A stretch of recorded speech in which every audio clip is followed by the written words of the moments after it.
সত্যজিৎ রায়ের পথের পাঁচালী এক স্বপ্ন জয়ের লড়াই।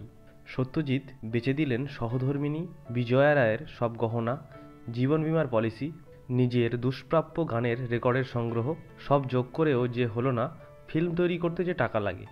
এমন সময় এলেন ভগবানের ছদ্মবেশে সেই মুশকিল আসান, পশ্চিমবাংলার উপকার ডক্টর বিধানচন্দ্র রায়। কি করে হলো সেই টাকার সংস্থান, সে এক দীর্ঘ ইতিহাস। ভিডিওটি সম্পূর্ণ দেখবেন, ভালো লাগলে লাইক ও শেয়ার করবেন এবং এরকম আরও ভিডিও দেখতে চ্যানেলটি সাবস্ক্রাইব করতে ভুলবেন না। সত্যজিৎ রায় যখন বহুমূল্য অনেক কিছু বিক্রি করেও টাকার জোগাড় করে উঠতে পারছেন না, তখন সত্যজিৎ রায়ের মা দারুণ চিন্তায় পড়ে গেলেন। সোজা দেখা করলেন বন্ধু মুখ্যমন্ত্রী বিধান রায়ের সঙ্গে। বিধান রায় সব শুনে সত্যজিতের মাকে বললেন, কাল তুমি ছেলেকে একবার আমার কাছে পাঠাও, দেখি কিছু করা যায় কি না। ফিল্ম তৈরি করতে আজ পর্যন্ত ভারত সরকার কিংবা কোনো রাজ্য সরকার টাকা দেয়নি। সরকার কি করে ফিল্ম প্রযোজনা করবে? আইনে যে আটকে যাবে। ঠিক আছে, তবু কাল ওকে পাঠিও, দেখি কিছু করা যায় কি না। পরদিন সত্যজিৎবাবু এলেন মুখ্যমন্ত্রী বিধান রায়ের ঘরে।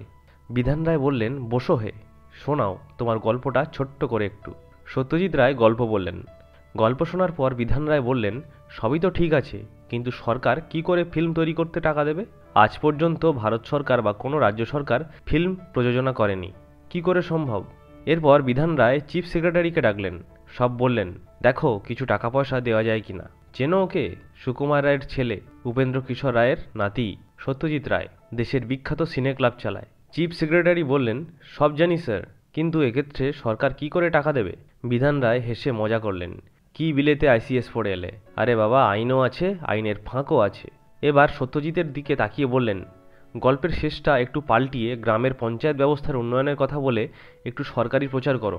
সত্যজিৎ রায় বিস্মিত, এ কি বলছেন বিধান রায়? আমার ছবি সরকারের কাজের প্রচার করবে? অসম্ভব। সত্যজিৎ এবার চেয়ার ছেড়ে উঠে পড়ে নমস্কার জানিয়ে বললেন, আমার ছবির গল্প পাল্টানো সম্ভব নয়, আমায় দয়া করে ক্ষমা করে দিন।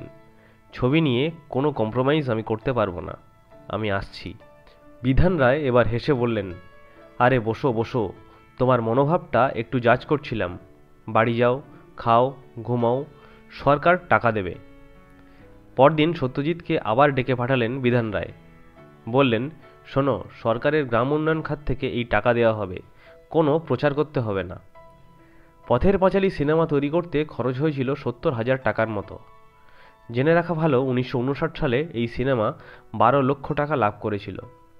1955 সালে 26শে আগস্ট বসুশ্রী সিনেমা হলে এই ছবি মুক্তি পেয়েছিল। আর বিনা সিনেমা হলে বিধান রায় এই ছবি দেখে বলেছিলেন, দারুণ সিনেমা বানিয়েছ হে। মজা করে নাকি বলেছিলেন, অস্কার না পেয়ে যাও। তাই হয়েছিল, কথা ফলে গিয়েছিল।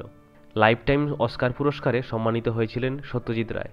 পথের পাঁচালী ইতিহাসে প্রবেশ করল 3টে নাম সঙ্গে করে, বিভূতিভূষণ বন্দ্যোপাধ্যায়, সত্যজিৎ রায় ও বিধানচন্দ্র রায়।